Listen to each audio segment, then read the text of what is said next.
السلام عليكم، ازيكم يا حبايبي؟ عاملين ايه؟ يا رب تكونوا بخير وبصحة وسعادة، وحشتوني جدا جدا.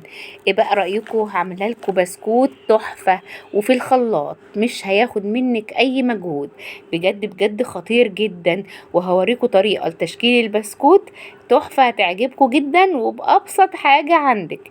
يا سلام عليه بقى كوباية الشاي كده الصبح، وتغيري ريقك انت وولادك، او لوحدك بقى كده تعملي مزاج مع فنجان القهوة. تحفة يا جماعة، بجد خطير خطير، بجد عجبني. انا ما بحبش الحاجات المسكرة قوي، بس بجد عجبني، طعمه حلو جدا. شايفين الجمال؟ وهقول لكم عملت الشكل ده ازاي، مش هتصدقوا عملته بايه. تابعوا لاخر الفيديو عشان تشوفوا انا عملته ازاي. يلا نسمي الله ونصلي على رسول ونبدأ الفيديو. قبل ما ابدأ اعملي لايك للفيديو وشاركي الفيديو مع حبايبك واصحابك. في شفشق الخلاط هحط بيضتين بدرجة حرارة المطبخ، بيضتين اتنين بس، ونص كوباية سكر بس يا سمية. ايوه، وهضربهم كويس لغايه ما لونهم يفتح بالمنظر اللي انتوا شايفينه ده. بعد كده معايا كيس فانيليا بطعم البرتقال. الفانيليا دي يا جماعه خرافه، فكره عبقريه للي عملها بصراحه.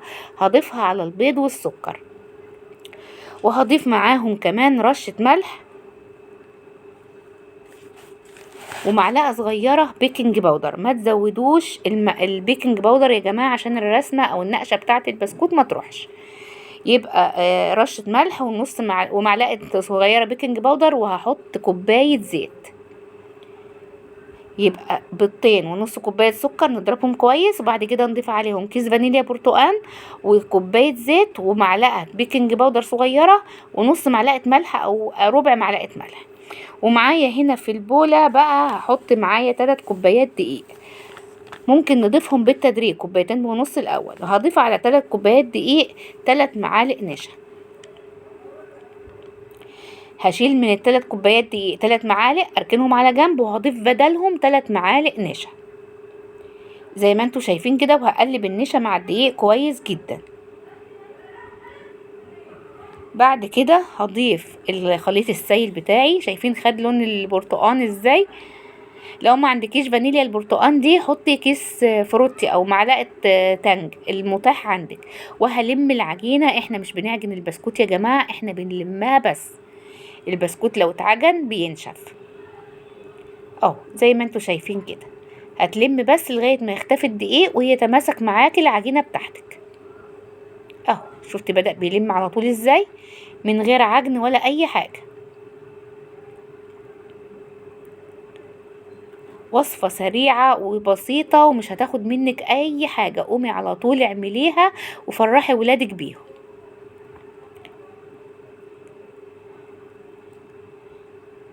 لمت معايا العجينه اهي. شايفين العجينة طرية ومش بتلزق. هنا بتلزق عشان ايدي منعصة، انما هنا في الايد التانية مش بتلزق. جميلة جدا، طرية وتحفة تحفة تحفة. هبدأ بقى اسيب العجينة كده واجيب الصاج بتاعي وابدأ اشكلها. طبعا دي لا بتريح ولا بتخمر ولا حاجة. هاخد كور صغيرة كده، الصاج مش مدهون اي حاجة طبعا. هعمل كور صغيرة كده واضغط عليها ضغطة بسيطة، وهرص في الصاج بتاعي. طب هتشكليها ازاي يا سمية؟ اصبروا بس عليا يا جماعة، اعمل لكم كام كوره كده بس وهوريكم هتشكليها ازاي. هقول لكم كمان كام فكرة تشكلوها بيها. يلا، عملت الكور الصغيرة صغيرة خالص يا جماعة، قد الليمونة الصغيرة، وتكوريها وتبطيها حاجة بسيطة كده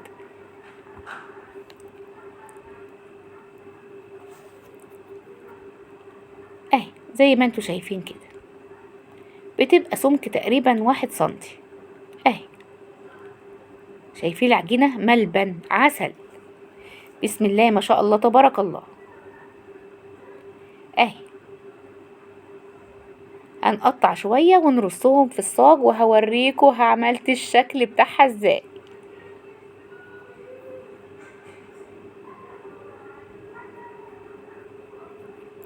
هتعملي الشكل ازاي يا سمية؟ بالمدق بتاع البوفتيك. ايوه يا جماعة اهو، بالناحية دي بالناحية دي، الناحية اللي تعجبك.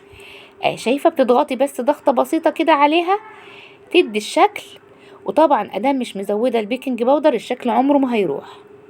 شايفين؟ بمنتهى السهولة. ممكن بالشوكة، لو ما عندكيش المدق بتاع البوفتيك ممكن بالشوكة تعمليها بالشوكة، تضغطي عليها بالشوكة. ممكن بكوباية تكون فيها كعبها من تحت فيه نقشة وتضغطي عليها، وممكن كمان بالمنقاش بتاع الكحك اللي هو البصامة بتاعت الكحك اللي بنشتغل بيه الكحك في رمضان. شايفين شكله تحفة ازاي؟ هدخله الفرن بقى على درجة حرارة 170 وهتسيبيه لغاية ما يستوي معاكي براحته خالص. شايفين البسكوت؟ يا سلام على كوباية الشاي بلبن يا جماعة مع البسكوت. البسكوت تحفة والرسمة ما راحتش وشكلها جميل جدا ورقيق، والبسكوتة جميلة وناعمة وبجد بجد هتعجبكم. شايفين الجمال؟ تحفة تحفة تحفة تحفة. يا جماله يا جماله، حاجة كده تشرفك وتفرح أولادك. شايفين البسكوتة؟ وشها مستوي زي أرضية البسكوتة، جميلة جدا ومن جوه مستوية وناعمة كده وجميلة. شايفين؟ بجد يا جماعة طعمها تحفة، وبجد بجد فانيليا البرتقال دي اختراع، بجد اختراع. طعمها جميل جدا ومديه طعم وريحة البرتقال قلب البيت. جربوها وقولوا لي رأيكم ايه في التعليقات، واشوفكم ان شاء الله في فيديو جديد، واسيبكم بقى واروح اشرب الشاي بلبن واكل البسكوت في رعاية الله.